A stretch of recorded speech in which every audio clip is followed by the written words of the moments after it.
वंदे मातरम।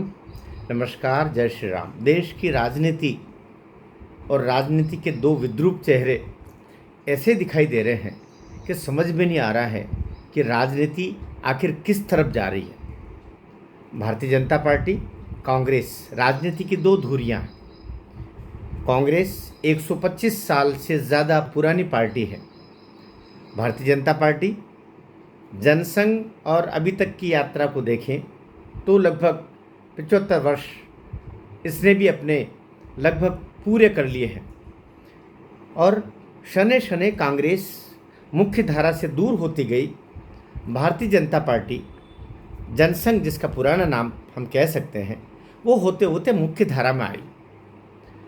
आंखें खुलने में देश की जनता को थोड़ा समय लगा। कांग्रेस 45-44 सीटों पर आ गई थी लोकसभा में, और अभी वापस ये 2024 में संविधान बदल देंगे, आरक्षण ख़त्म कर देंगे, इस तरीके का एक षड्यंत्र पूर्वक एक मुहिम चलाई गई।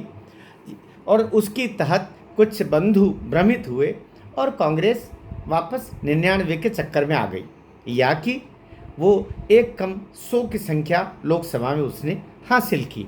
सत्य है, वो सत्य है, लेकिन इससे राहुल गांधी के मन में ये भाव जग गया कि हम विध्वंसक भाषा का प्रयोग करें, हम केवल देश में जो एकीकरण हो रहा है राष्ट्रवाद का, उसमें विखंडन का जहर डालें।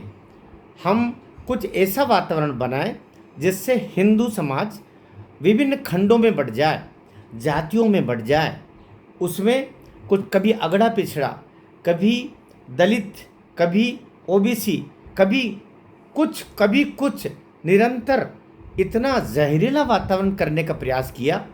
लेकिन उनके प्रयासों पर फिर पानी फिर गया जब प्रकारांतर से 5-6 विधानसभाओं के देश में चुनाव हुए और कांग्रेस को लोगों ने नकार दिया। उसके जातिवादी राजनीति को नकार दिया, उनके मुद्दों को नकार दिया, उनके तथाकथित जो भ्रम फैलाने वाले दावे थे उनको नकार दिया। वो लाल किताब जो हाथ में लेकर के वो चला करते थे, लोगों ने उसका मजाक बनाना शुरू कर दिया। मैं उसी बिंदु पर आ रहा हूँ। अभी लोकसभा में विपक्ष के नेता राहुल गांधी जब बिहार के अभी दूसरी बार दौरे पर गए, अभी की बात कहना चाह रहा हूँ, ताज़ा, तो वे 2 ऐसे कार्यक्रमों में गए जहाँ की अनुमति नहीं थी, और अनुमति के बिना वे गए। उन पर 2 स्थानों पर बिहार में एफआईआर दर्ज हुई। यहाँ तक तो ठीक से, मतलब आपने कानून तोड़ा, एफआईआर दर्ज हुई, आपको उसी तरीके से अब न्यायालय में अपना पक्ष प्रस्तुत करना पड़ेगा। इसका जो विधायी जवाब था वो विधायी जवाब हो सकता था, लेकिन अब यहाँ से लेकिन से बात हो रही है। लेकिन जब राहुल गांधी से पूछा गया कि आपके खिलाफ 2 एफआईआर दर्ज हुई, आपने कानून का उल्लंघन किया, तो उन्होंने बोला, ध्यान दीजिएगा मेरे इस वाक्य पर, ये उनके शब्द है, उन्होंने कहा ये एफआईआर नहीं, ये मेरे मेडल है। इससे घटिया बात, इससे संविधान के अपमान की बात, इससे एक लोकसभा में प्रकारांतर से राष्ट्रीय स्तर पर विपक्ष के नेता का जवाब आप सुन करके कोई और देश होता तो उनको तुरंत कोर्ट स्वयं संज्ञान लेता।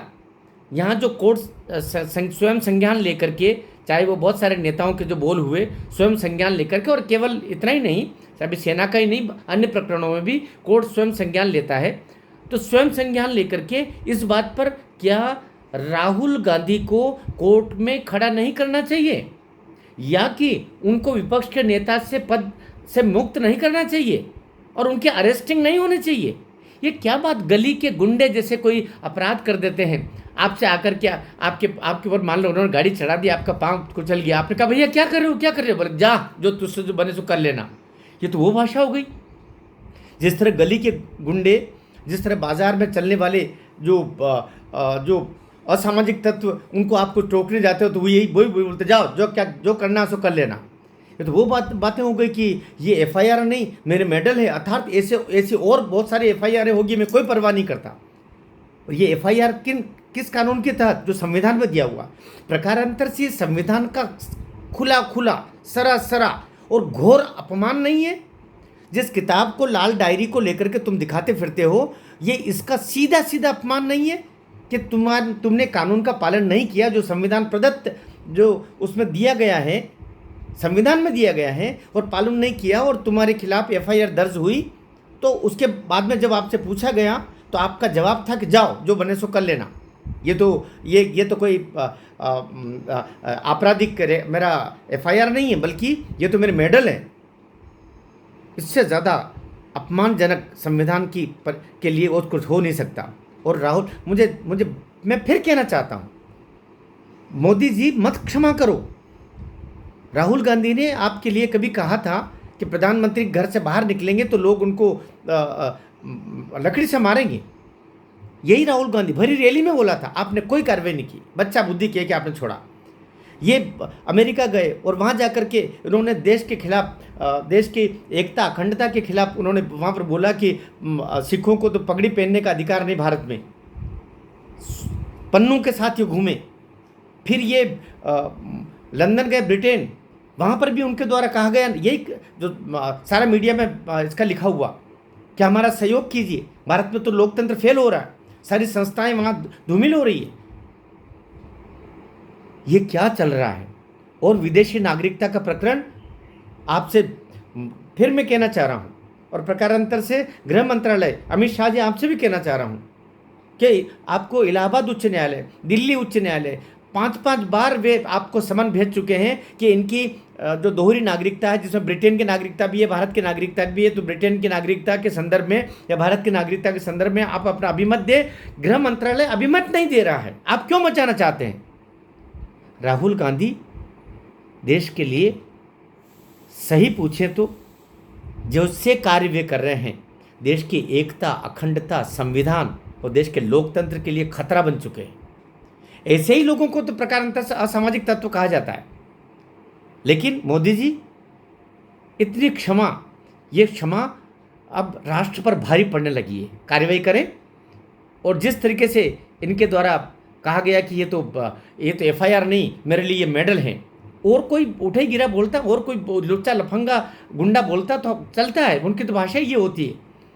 लेकिन विपक्ष का नेता, 125 साल पुरानी पार्टी का नेता ऐसा बोल रहा है, इसलिए कार्रवाई होनी चाहिए।